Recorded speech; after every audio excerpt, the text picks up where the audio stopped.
Welcome back to another Marvel Future Revolution. This is Gone Gaming here, and I want to talk about Spec Ops.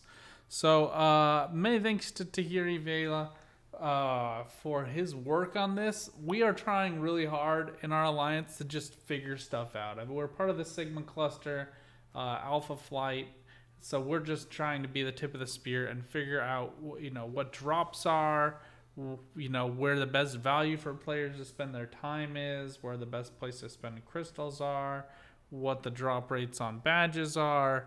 And I want to talk just about Spec Ops for a minute because it does matter. I know it's the worst game mode in Darth Micro's view, and I don't really disagree all that strongly with him. It basically changes between 4 different maps, I think. Five. There's one for each of the levels. You do have a chance of getting regional dropped gear whenever you complete it. The chance of that is extremely slim, but you do have that chance. I think it was higher before the economy shift, which for me, you're playing on a soft launch game. You should expect some changes, but I think it is soft launch and not beta, so they need to be a little bit more transparent about what they're doing, especially when it comes to badges. But next. I want to talk about this. So this is Tahiri. We were working really hard to get Tahiri into top flight placement for the week, and he wanted a 2.5 plus mil record for the day. I think that's kind of the target most people are looking for is 2.5 plus million. And we tried a couple different ways. So number one, we tried where he basically damaged everything. We just were along for the ride. And this is Sakar survival, by the way. So you do get buffs for healing allies, but if you lose a member of your team, then you don't get the hidden boss, which is War Machine instead of Ares. So you have to keep all members of your squad alive. We figured that out. There can't be any deaths, otherwise you'll get Ares. So in order to get the 100,000, then you need to proc Ares. So just know that one. Remaining party HP, everybody's at top health, so you get extra points for that. And then the time remaining is at the bottom. And we're going to talk most about the time remaining and damage. So time remaining was worth a lot of value here, even more than the damage. But Tahiri did like 95% of all the damage in this level. And then he gets the best player bonus multiplied this entire additive score. Which is just around, this is like 101.4, 1.5, 1.6 million. So times 150,000 is what gets you 2.398. But if we come to my next screenshot here, you're going to notice, and I want you to pay special attention to damage and time remaining. Tahiri's damage got cut in half, but the time remaining was so much more value that he ended up with a higher score. He just had to make sure he got best player. So if you're trying to help everyone in your alliance get best player once, you basically run in, do this 4 different times with each player getting the chance to get best player that one time, maybe with a little extra final boss damage, something like that. But the damage really is not as relevant as the time remaining. So this was done in about a minute faster. But in order to feed all that pure damage to a character, it just takes longer. So you want everybody to do it as fast as you can, and you want to be able to get that time remaining bonus as your priority. Of course, this best player bonus is key. That's an extra 50% value there. I don't really like the 150% here. I think it should just be plus 50% because that's really how it works.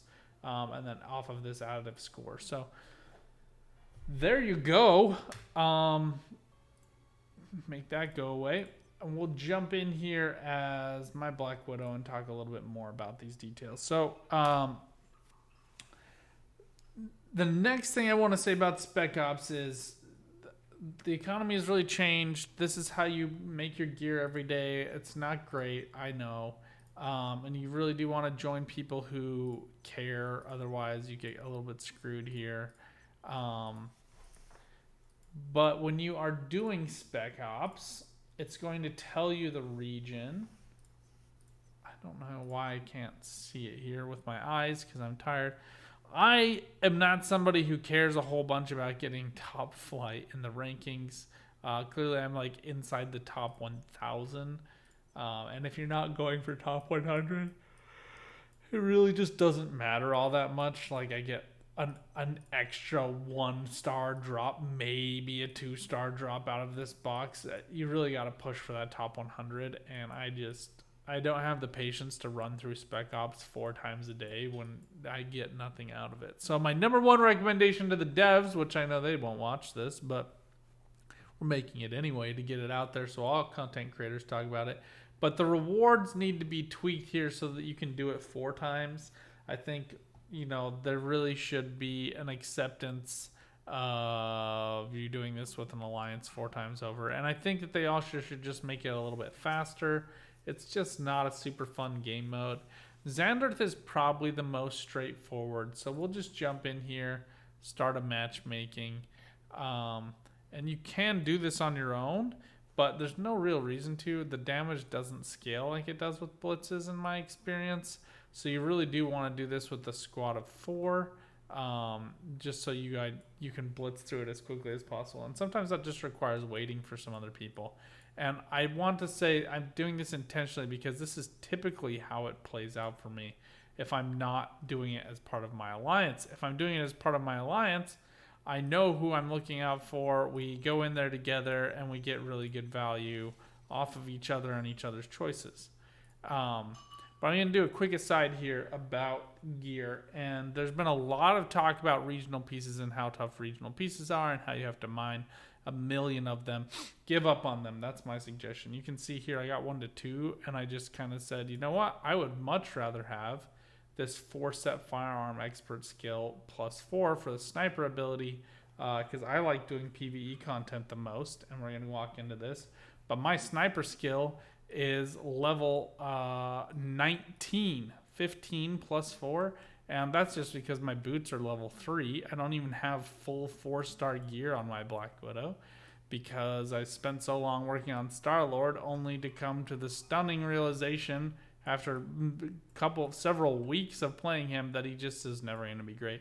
And I know somebody in the comments is going to post up machine gun McMull's video about machine gun.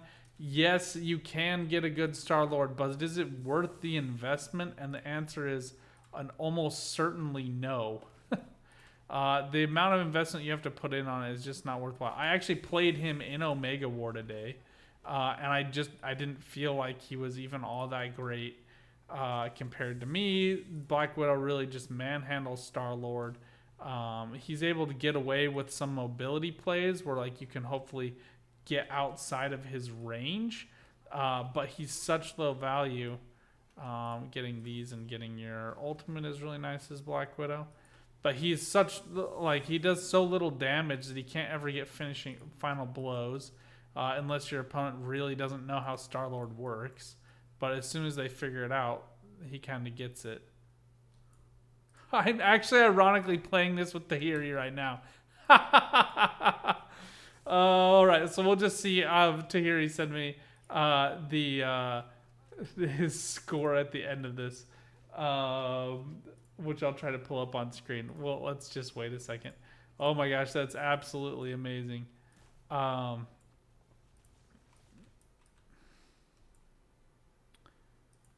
Kind of weird to me that he didn't try to get everybody in on it from the alliance, but I know he really likes to try to get up there and try to get in the top 50 on Spec Ops. So anyway, we'll get to that at the very end. But I could not have written this video better, just because trying to organize other people's schedules on this stuff is such a pain. Totally gonna have to get in here.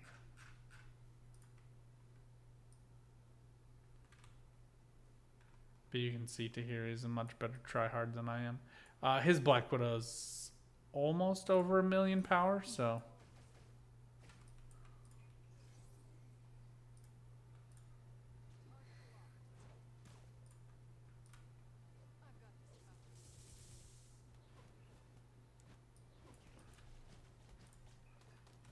I still don't even have all of her abilities maxed out all the way. The pain and pressure of gold is real when you are trying to develop like an actual alt, not just like an alt that gets you squad rank. It is rough. You really want to just have one solid character. That is my strong and ever-abiding suggestion to all of you friendly folks out there. Now we're just kind of waiting for our good friend Cole to show up. We have... Oh no, Tahiri's there still. For some reason, that Black Widow didn't look like Tahiri.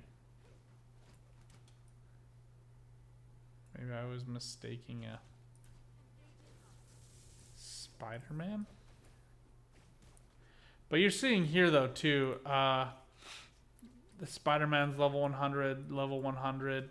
I mean, I'm not try-harding this super hard. You guys are watching me play this, but you can see here what I'm talking about. Like, Black Widow is she just does more damage than everybody else does. It's just really hard to keep up with her.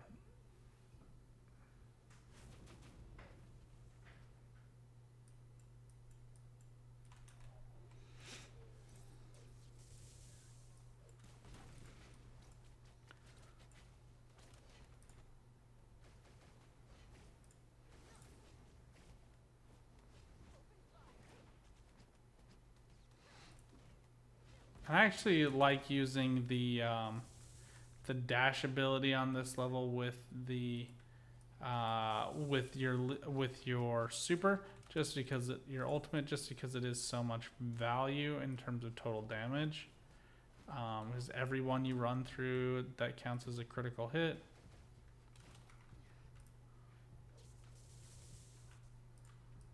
Trying to stay alive at this point.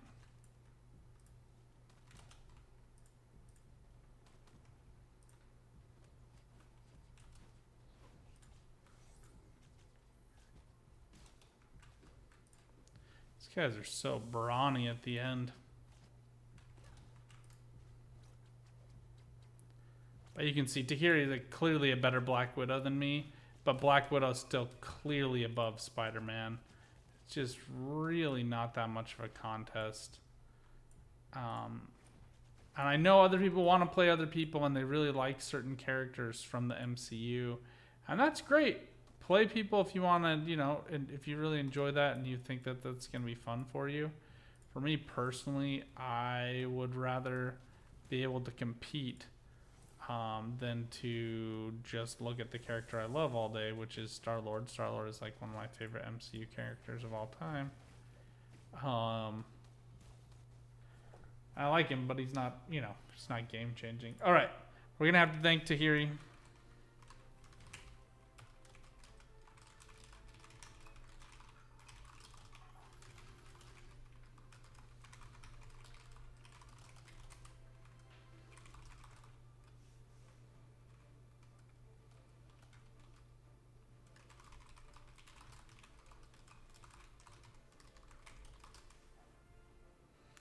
All right, so here you see Tahiri just gets massive value, 2.04. Not as much as he would have wanted, I'm guessing.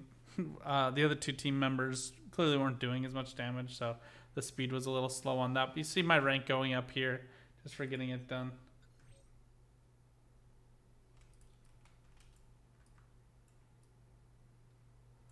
But anyway, that's Spec Ops for you. Get some reasonable materials out of that.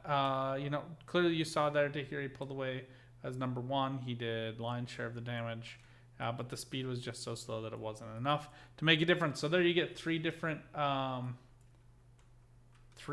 instances of it. And until next time, friends, good luck on the path. Get out there. Keep on gaming. Bye for now.